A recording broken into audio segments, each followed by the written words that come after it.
The moment I saw those messages, I realized the people I trusted most had already started planning a future that did not include me.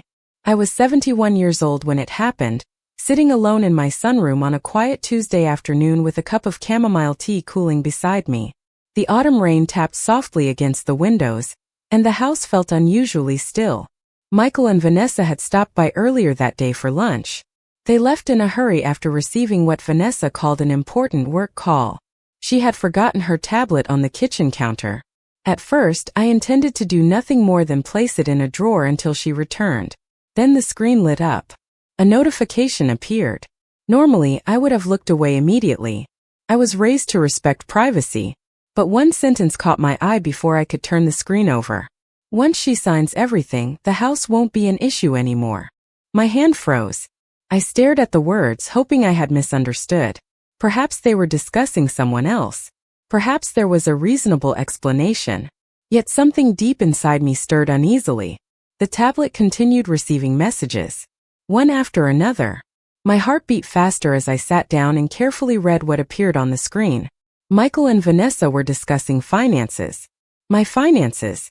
They mentioned my house, my retirement accounts, and even conversations about moving me somewhere smaller. One message suggested that I would eventually agree because I was becoming less interested in managing things.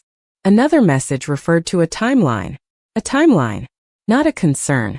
Not a family discussion. A plan. I felt a strange calm settle over me. Not anger. Not panic. Just clarity.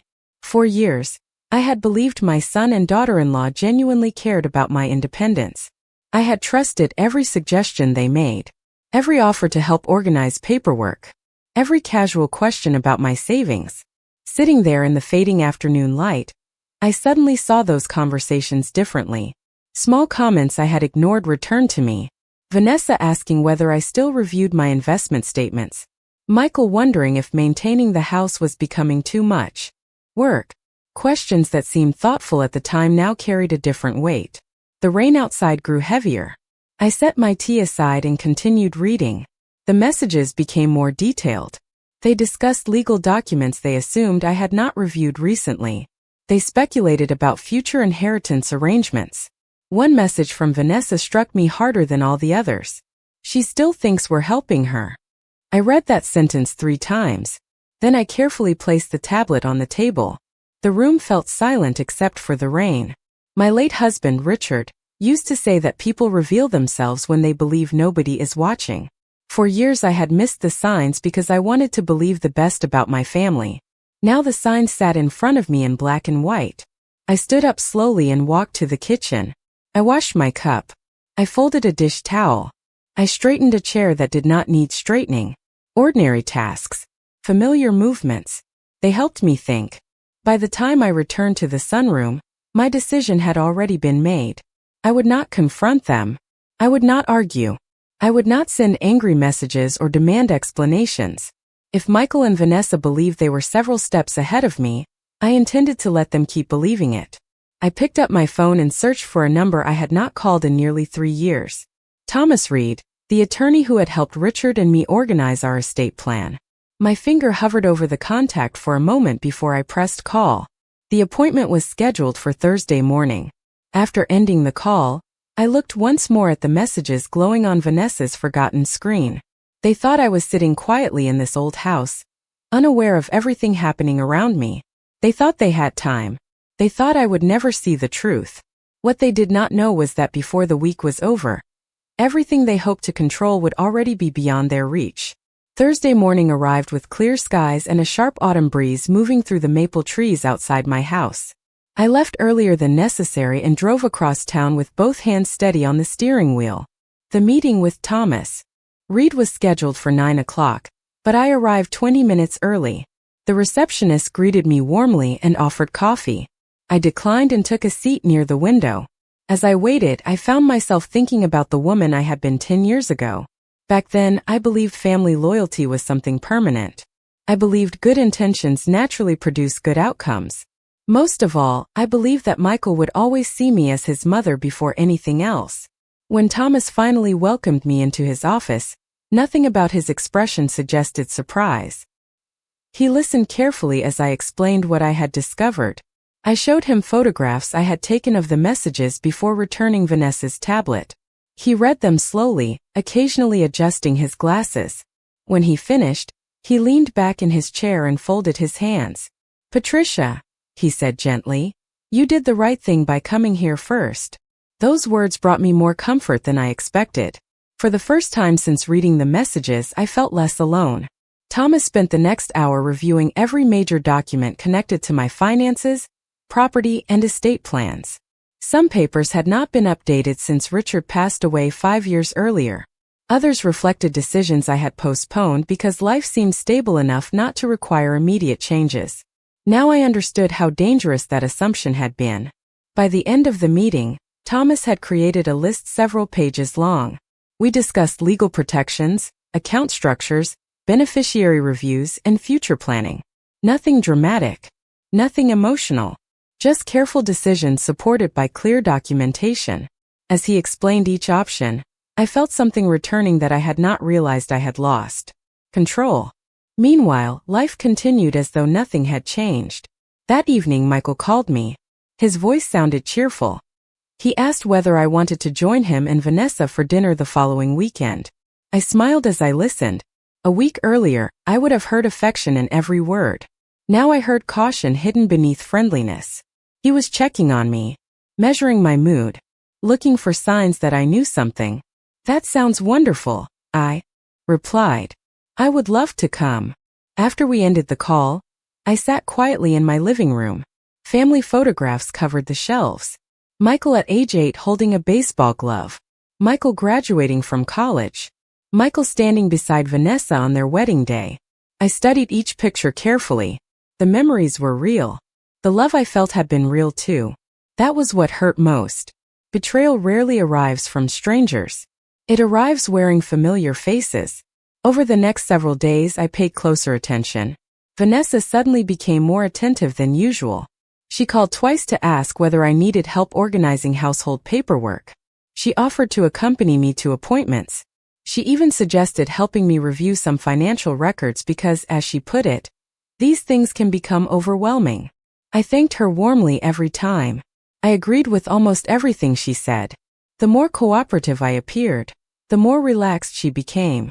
By Monday afternoon, another message notification appeared on her tablet during a family visit. This time I did not need to read the screen. I already knew enough. Instead, I watched Vanessa's face as she quickly picked up the device and slipped it into her purse. For just a second our eyes met. She smiled confidently. I smiled back. Neither of us said a word. But as she walked toward the front door beside Michael, I realized something important. They believed they were guiding events exactly where they wanted them to go. What they did not know was that every conversation, every suggestion, and every carefully planned step was bringing them closer to a destination I had already prepared for them. Over the next 2 weeks, I settled into a routine that would have looked completely ordinary to anyone watching from the outside.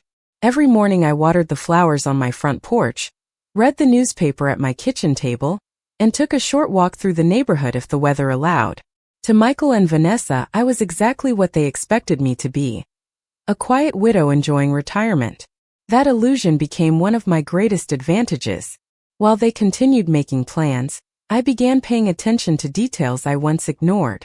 Thomas had advised me to gather information before making any major decisions. Not assumptions, not suspicions, facts. So I started listening more carefully during family conversations. The opportunities appeared sooner than I expected. One Saturday evening, I joined Michael and Vanessa for dinner at their home. Vanessa prepared roasted chicken, and the conversation remained pleasant throughout most of the meal. We discussed local events, rising grocery prices, and a neighbor who had recently moved to Florida. Everything sounded normal. Then Vanessa casually mentioned a retirement community located about 40 miles away. She described the walking trails, organized activities, and maintenance-free living. Her tone was cheerful, almost rehearsed. Michael immediately joined the conversation. He spoke about convenience, safety, simplicity. I nodded thoughtfully and asked questions. The more interested I appeared, the more enthusiastic they became. By dessert, they were practically selling me a future I had never requested. Driving home that evening, I realized something important. They were no longer merely discussing possibilities. They were preparing me for a decision they expected me to make. The following Tuesday, another piece of the puzzle revealed itself. I received a call from Carol Whitmore, my closest friend for nearly 20 years. Carol and I met every month for coffee, and she knew enough about people to notice things others missed. During our conversation, she hesitated before asking a question. "Patricia, has Vanessa been asking anyone about your property?" My coffee cup paused halfway to my lips. Carol explained that she had recently attended a charity luncheon, where Vanessa spent nearly 15 minutes discussing real estate values in my neighborhood.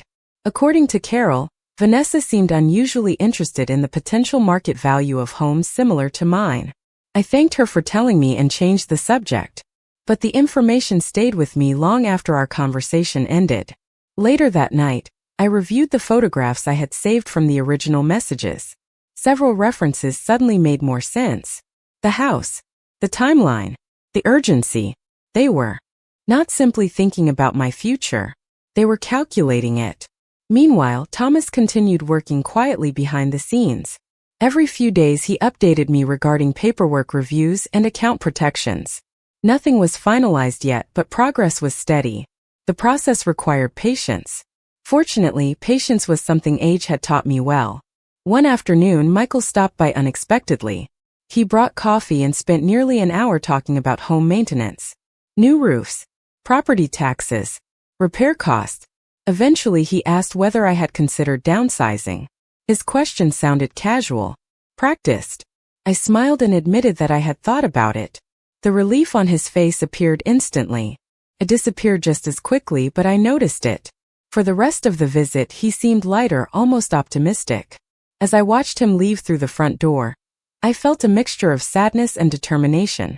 Somewhere along the way, my son had begun viewing my life through the lens of future benefits instead of present relationships.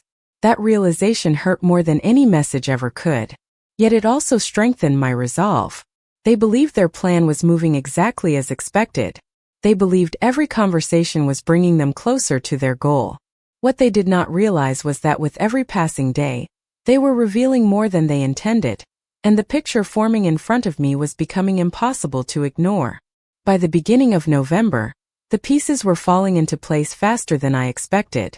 Thomas called one morning and asked whether I could stop by his office before lunch. The tone of his voice was calm, but I could tell progress had been made. I arrived carrying a folder that contained years of financial records, property documents, and notes I had quietly gathered over the previous month. We spent nearly 2 hours reviewing everything line by line. Some of the decisions were surprisingly simple. Others required careful planning. By the time the meeting ended, several important changes had already been prepared. Ownership structures were being updated. Beneficiary designations were under review. Additional legal safeguards were being added. Where necessary. None of it was dramatic. That was the beauty of it. The strongest protections rarely attract attention. They simply exist when needed. As I drove home, I found myself thinking about Richard. He had always believed in preparation. Whenever a storm warning appeared on television, he would check flashlights, batteries, and emergency supplies before the first cloud arrived. At the time, I often teased him for being overly cautious. Now I understood the wisdom behind it. You do not prepare after trouble arrives. You prepare before it has the chance to affect you. That weekend, Michael and Vanessa invited me to brunch. We met at a restaurant overlooking the river. Families filled the outdoor patio despite the chilly weather. The atmosphere was pleasant, relaxed. Vanessa spent most of the meal discussing future plans. She talked about travel destinations, home renovations, and lifestyle changes. Eventually, the conversation drifted toward aging. She mentioned several acquaintances whose parents had recently moved into retirement communities. According to Vanessa, they had never been happier. Michael nodded in agreement. I listened carefully while stirring my coffee. Then I surprised them both. Maybe one day I will consider something smaller, I said. The reaction was immediate. Vanessa nearly dropped her fork. Michael smiled so quickly that he could not hide it. They exchanged a brief glance before returning their attention to me. It lasted less than a second, but it told me everything I needed to know. Hope had entered the room. They believed progress was being made. The rest of the meal passed comfortably. When we said goodbye in the parking lot, Vanessa hugged me warmly. She thanked me for being open-minded. I smiled and thanked her for caring. On the drive home, I felt an unexpected sadness settle over me. Not because of what they were doing. That disappointment had already taken root. What saddened me was how predictable their reactions had become. Every conversation seemed connected to the same objective. Every concern pointed in the same direction. The relationship no longer felt natural. It felt managed. A few days later, Thomas called again. This time his news was even better. Most of the major protections were nearly complete. Several documents only required final signatures. Others had already been processed. He explained everything carefully, making certain I understood each detail. By the end of the call, I felt something I had not felt in weeks. Peace. Real peace. That evening, I sat alone in my living room while rain tapped softly against the windows. A family photograph rested on the table beside me. Michael was 12 years old in that picture, smiling proudly after winning a school science competition. I traced the edge of the frame with my finger and wondered when everything had started changing. Perhaps there had been no single moment. Perhaps small compromises had slowly become larger ones. Small ambitions had become expectations. Whatever the reason, the results stood clearly in front of me now. They believed they were guiding the future. They believed every conversation moved them closer to success. What neither of them realized was that while they were busy planning their next step, I had already secured the ground beneath my own feet. As Thanksgiving approached, the atmosphere around Michael and Vanessa changed in subtle ways. They seemed more confident than ever, as if an important outcome was already within reach. Vanessa called more frequently, always checking in with an unusual level of enthusiasm. She asked whether I needed help organizing closets, sorting paperwork, or preparing the house for winter. Michael began mentioning financial topics during nearly every conversation. Property taxes, insurance rates, maintenance costs. The pattern had become impossible to ignore. Yet I continued playing my role perfectly. I thanked them for their concern. I listened carefully. I even asked a few questions that encouraged them to explain their ideas further. Every time I appeared receptive, they relaxed a little more. One Sunday afternoon, they visited my house for coffee. The air outside was cold enough that the windows fogged slightly from the warmth indoors. We sat around the dining table that Richard and I had purchased nearly 30 years earlier. Vanessa admired the house several times during the visit. She commented on its location, its size, and how desirable properties in the neighborhood had become. Her observations sounded casual, but there was calculation beneath them. Michael eventually brought the conversation back to the subject they always seemed determined to reach. He mentioned that many people their age were helping parents simplify their lives. He described families who had successfully transitioned older relatives into smaller homes and easier living arrangements. I nodded thoughtfully while stirring my tea. Then I surprised them again. "There may come a time when I decide to make changes," I said. The reaction was immediate. Vanessa's eyes brightened. Michael sat forward slightly in his chair. Neither of them realized how transparent they had become. They spent the next 20 minutes discussing possibilities with growing enthusiasm. Condominiums, retirement communities, assisted living developments. They presented options as though they were helping me explore opportunities. In reality, they were revealing exactly where their attention remained focused. After they left, I stood by the front window and watched their car disappear down the street. Then I walked into my study and reviewed the latest documents Thomas had prepared. Everything was progressing smoothly. The major protections were now fully established. Ownership arrangements had been updated. Beneficiary structures reflected my current wishes. Additional safeguards were firmly in place. Most importantly, every decision had been made quietly and legally. Nothing depended on confrontation. Nothing depended on convincing anyone of anything. The facts would speak for themselves when the time came. A few days later, Carol stopped by with homemade pumpkin bread. We spent the afternoon talking in my kitchen while soft holiday music played in the background. At one point she studied me carefully and smiled. "You seem different," she said. "Calmer." I considered her observation for a moment. She was right. Weeks earlier, I had felt wounded and uncertain. Now I felt prepared. There is a certain peace that comes from seeing reality clearly. It may not be the reality you wanted, but at least it is honest. That evening after Carol left, my phone rang. It was Michael. He sounded unusually cheerful. He explained that he and Vanessa wanted to host a family gathering the following weekend. According to him, they had something important they wanted to discuss with me. His voice carried a confidence that immediately caught my attention. I agreed to attend without hesitation. After ending the call, I sat quietly in the living room. Outside, the last leaves of autumn drifted across the lawn beneath the glow of the porch light. Something told me the conversation they were planning had been discussed long before the invitation reached me. They believed they were finally ready to present whatever proposal they had been building toward for months. What they did not know was that every document I needed was already completed, every protection was already active, and every assumption they were relying upon was about to meet a reality they never saw coming. The family gathering took place on a gray Saturday afternoon. A cold wind swept across the parking lot as I arrived at Michael and Vanessa's house carrying a small pie I had baked that morning. The holiday decorations were already up. Warm lights glowed from the front windows, creating the appearance of comfort and togetherness. Anyone looking from the outside would have seen a close family preparing for the season ahead. Inside, however, I sensed a different kind of anticipation. Vanessa greeted me at the door with unusual enthusiasm. Michael appeared moments later and offered to take my coat. Both seemed slightly nervous despite their smiles. We spent the first hour discussing ordinary things. Weather forecasts, holiday shopping, local news. The conversation drifted comfortably from topic to topic, but I could feel something waiting beneath the surface. Eventually dinner ended and the plates were cleared away. Vanessa exchanged a quick glance with Michael. There it was again. The same silent communication I had noticed many times before. Michael folded his hands on the table and leaned forward. His voice became careful and measured. He explained that he and Vanessa had been thinking about my future.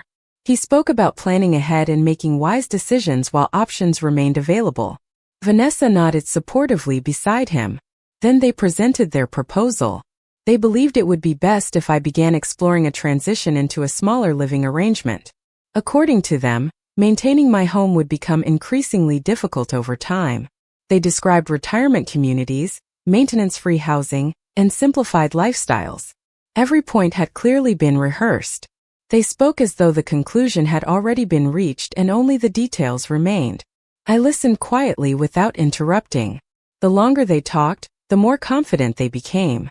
Vanessa even produced a folder containing brochures and information packets. She slid them across the table toward me with a warm smile. "We only want what is best for you," she said gently. I looked down at the materials. Beautiful photographs filled the pages. Manicured walking paths, clubhouses, community events. Everything presented as an exciting new chapter. Yet I noticed something interesting. Neither of them asked what I wanted. The decision had already been framed. Their role was to persuade me to accept it. Michael spoke for nearly 20 minutes. By the time he finished, both of them seemed relieved. They had finally delivered the proposal they had been building toward for months. Silence settled over the room. I folded my hands and considered them carefully. Then I smiled. "You have clearly put a great deal of thought into this," I said. The relief on their faces was immediate. Vanessa visibly relaxed. Michael leaned back in his chair. They believed the difficult part was over. We spent another half hour discussing general possibilities. I asked questions. I appeared thoughtful, cooperative, open-minded, exactly what they hoped to see. When the evening finally ended, Vanessa hugged me warmly and thanked me for being willing to consider their ideas. Michael walked me to my car and told me he was proud of how practical I was being. I thanked him and drove home through the quiet streets. The moment I entered my house, I set my purse on the kitchen counter and allowed myself a long, steady breath. The meeting had confirmed everything. There was no longer any uncertainty, no longer any need to wonder about intentions. Their plan now stood fully exposed. An hour later, my phone rang. It was Thomas. He called with the update I had been waiting for. Every remaining document had been finalized. Every protection was active. Every adjustment was legally complete. I thanked him and ended the call. Then I sat alone in the living room while the soft glow of a lamp illuminated the family photographs around me. Somewhere across town, Michael and Vanessa were probably celebrating what they believed had been a successful conversation. They thought they had taken a major step forward. What they did not know was that 3 days before they presented their proposal, every path they intended to follow had already quietly disappeared. The week that followed felt strangely peaceful. For the first time in months, I was no longer reacting to events. I was simply watching them unfold. Michael called twice to check whether I had reviewed the brochures. Vanessa sent several friendly messages asking if I wanted company while visiting any of the communities they had recommended. Their sudden attentiveness would have seemed touching to an outsider. To me, it felt like confirmation. They were investing effort because they believed a reward was approaching. I responded warmly to every message. I thanked them for their concern and told them I was carefully considering my options. The more agreeable I appeared, the more comfortable they became. A few days later, Michael invited me to lunch at a restaurant near his office. The place was busy with professionals escaping their desks for an hour. We sat near a large window overlooking downtown traffic. For the first 15 minutes, the conversation remained casual. Then Michael gradually guided it back to familiar territory. He asked whether I had thought more about simplifying my life. He mentioned how stressful home ownership could become. He described the freedom that came from reducing responsibilities. I listened quietly and allowed him to speak. At one point, he even mentioned how valuable my house would be in the current market. The statement was brief, almost accidental, but it revealed more than he intended. When someone repeats the same idea often enough, eventually their real priorities begin to show. As we finished lunch, Michael seemed encouraged by my calm demeanor. Before leaving, he suggested that perhaps the three of us should meet again soon and discuss practical next steps. I agreed immediately. The smile that crossed his face told me he believed the conversation had gone exactly as planned. That evening, I received a call from Thomas. He wanted to review a few final details before the end of the month. We met the following morning. Sitting across from him in his office, I felt a level of confidence I had not experienced since Richard was alive. Every important decision had now been documented properly. Every asset was protected according to my wishes. Every legal safeguard had been reviewed and activated. Nothing remained vulnerable. Thomas closed the final folder and smiled. "Patricia," he said, "everything is exactly where it should be." Those simple words carried enormous weight. As I drove home, sunlight broke through the clouds for the first time in days. The bare trees lining the streets cast long shadows across the pavement. I realized something important during that drive. This situation was no longer about money or property. It was about trust. The house could be replaced. Accounts could rise and fall. But trust, once broken, never returns in quite the same form. Later that afternoon, Vanessa called with exciting news. She explained that she and Michael had arranged a special family meeting for the following weekend. According to her, it would help everyone move forward together. Her voice carried barely concealed enthusiasm. Whatever discussion they were planning, they clearly expected it to go in their favor. I thanked her for the invitation and promised I would be there. After ending the call, I walked through my house slowly, pausing in each room. The photographs, the furniture, the memories Richard and I had built together all remained exactly where they belonged. For weeks, Michael and Vanessa had been preparing for what they believed would be a turning point. What neither of them understood was that the meeting they were eagerly anticipating would indeed change everything, just not in the way they expected. The meeting took place the following Saturday at Michael and Vanessa's house. The sky was overcast, and a steady drizzle covered the neighborhood in a thin gray mist. I arrived precisely on time. Vanessa greeted me with a bright smile that seemed impossible to miss. Michael appeared equally optimistic. Whatever expectations they carried into that afternoon, they clearly believed success was within reach. We gathered around the dining room table. Coffee was served. Pleasant conversation filled the first few minutes. Then Michael cleared his throat and shifted the discussion toward the reason we were there. He spoke confidently about planning for the future. He emphasized responsibility, efficiency, and long-term security. Vanessa supported every point with carefully prepared comments of her own. Before long, a folder appeared on the table. Inside were documents, notes, and proposals they had assembled. They presented everything as a thoughtful recommendation. According to them, it was time to begin making concrete arrangements regarding my living situation and long-term plans. I listened quietly while they explained each detail. The presentation was polished, organized, thorough. They had clearly invested significant time preparing it. What fascinated me most was not what they said, but what they assumed. They assumed I had no plan of my own. They assumed I had not sought professional advice. Most importantly, they assumed they understood the full picture. When they finally finished speaking, a long silence settled over the room. Vanessa folded her hands and waited expectantly. Michael leaned forward slightly, studying my expression. I smiled. Then I reached into my handbag and removed a folder of my own. The change in the room was immediate. Confusion flickered across both of their faces. Michael glanced at Vanessa. Vanessa looked back at him. Neither spoke. I calmly placed the folder on the table and opened it. Inside were copies of documents prepared with Thomas over the previous several weeks. Updated estate planning records. Revised beneficiary arrangements. Property protections. Financial directives. Every major decision had already been completed. Every important matter had already been addressed. Michael stared at the papers without speaking.